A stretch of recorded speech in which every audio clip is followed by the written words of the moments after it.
હવે બનાવશું આપણે સાંભાર. સાંભારની બધી વસ્તુ તૈયાર છે. તેલ ગરમ થઈ ગયું છે. હવે એમાં નાખશું રાઈ. હવે નાખશું જીરું, સૂકા મરચાં, લીમડો,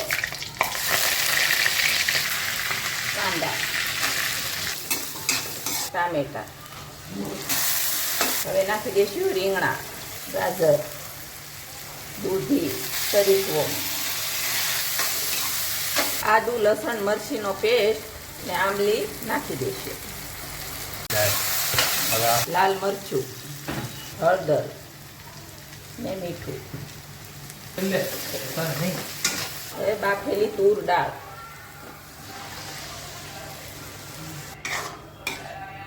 હવે સાંભાર મસાલો નાખીને 15 થી 20 મિનિટ ચડવા દઈશું. હવે આપણો સાંભાર થઈ ગયો છે તૈયાર.